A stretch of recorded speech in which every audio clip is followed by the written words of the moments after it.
Assalamualaikum warahmatullahi wabarakatuh. Sebelumnya, perkenalkan, nama saya Fatma Zahra Asilatul Hasna dari Prodi Hukum Tata Negara kelas 3D. Di video kali ini, saya akan membahas salah satu kasus nyata yang terjadi di dalam hukum administrasi negara, yaitu kasus izin reklamasi Pulau C di Teluk Jakarta yang akhirnya dibatalkan oleh PT UN. Di sini saya akan membahas mulai dari alur kewenangan pemerintah, asas-asas hukum yang terlibat, sampai bagaimana sengketa itu bisa dibawa ke pengadilan.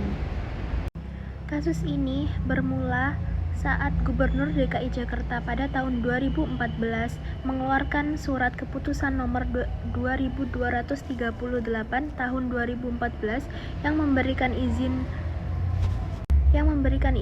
reklamasi Pulau J kepada PT Mutiara Wisesa Samudra. Reklamasi ini rencananya akan membuat pulau buatan untuk perumahan dan komersial. Tapi proyek ini langsung menuai penolakan dari masyarakat, khususnya nelayan Muara Angke dan aktivis lingkungan. Mereka khawatir reklamasi bakal merusak ekosistem laut, mengganggu jalur mencari ikan, dan merugikan warga pesisir. Akhirnya kelompok masyarakat ini mengajukan gugatan ke Pengadilan Tata Usaha Negara atau PT UN di Jakarta. Mereka menilai bahwa izin yang dikeluarkan oleh gubernur mengandung cacat hukum. Setelah pemeriksaan yang panjang, PT UN Jakarta dalam putusan nomor 193 /J/LH/2015 memutuskan untuk membatalkan SK izin reklamasi Pulau C. Dengan kata lain, izin tersebut dianggap tidak sah dan tidak boleh dilanjutkan. Dalam kasus ini, pihak pemerintah yang mengeluarkan keputusan adalah Gubernur DKI Jakarta. Kalau kita lihat dari konsep HAN, kewenangan pemerintah itu ada beberapa jenis, yaitu atribusi, delegasi, dan mandat. Nah, kewenangan gubernur dalam memberikan izin reklamasi ini adalah kewenangan atribusi. Artinya adalah kewenangan itu diberikan langsung oleh undang-undang dan peraturan mengenai tata ruang, pesisir, dan lingkungan hidup. Walaupun punya kewenangan, bukan berarti bisa dipakai semaunya. Penggunaan wewenang tetap harus sesuai prosedur, mengikuti aturan, mempertimbangkan kepentingan publik, dan menghindari kesewenang-wenangan. Dalam kasus reklamasi ini, Hakim PT UN menilai bahwa kewenangan yang digunakan gubernur tidak dijalankan secara hati-hati dan tidak memperhatikan dampak luas bagi masyarakat dan lingkungan. Objek sengketa dalam perkara ini adalah surat keputusan atau SK gubernur tentang pemberian izin reklamasi. SK ini termasuk keputusan tata usaha negara atau KTUN karena bersifat individual, konkret, dan final. Dengan 3 unsur ini, SK tersebut bisa menjadi objek gugatan di PT UN. Artinya, masyarakat punya hak untuk meminta pengadilan menilai apakah keputusan itu sah atau tidak. Kalau kita analisis berdasarkan asas-asas hukum pemerintahan yang baik, ada beberapa yang dilanggar dalam kasus ini. Pertama, asas kepastian hukum. Keputusan harus punya dasar hukum yang kuat dan tidak boleh bertentangan dengan aturan yang lain.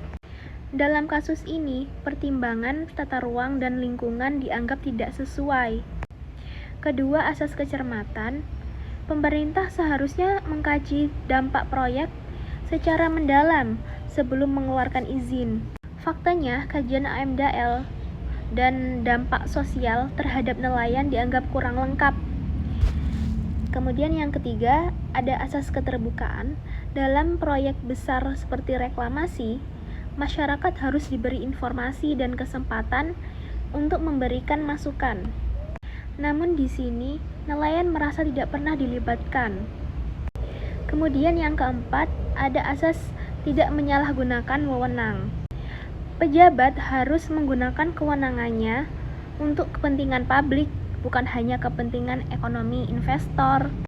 Hakim menilai ada indikasi wewenang yang digunakan yang tidak sesuai dengan tujuannya. Kemudian ada asas keadilan. Keputusan harus adil bagi semua pihak. Kerugian masyarakat pesisir belum diperhitungkan secara proporsional.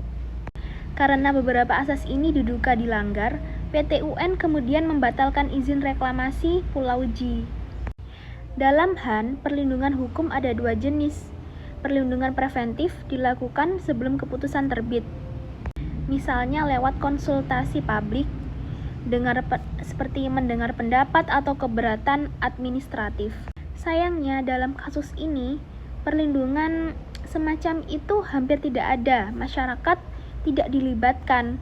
Kemudian perlindungan represif ini dilakukan setelah keputusan terbit, yaitu meliputi PT UN, melalui PT UN. Disinilah masyarakat akhirnya mendapat keadilan karena PT UN membatalkan keputusan yang merugikan mereka. Selain itu, pembatalan SK oleh PT UN juga merupakan bentuk pertanggungjawaban administratif. Artinya, pejabat pemerintah harus memiliki keputusan yang sudah dinyatakan cacat hukum dan memastikan tidak mengulanginya. Demikian pembahasan saya tentang kasus pembatalan izin reklamasi J di PT UN Jakarta. Jadi kasus ini memberikan pelajaran penting bahwa keputusan pemerintah harus dibuat dengan cermat, transparan, dan adil.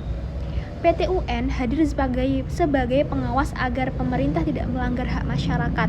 Terima kasih sudah menyimak video saya.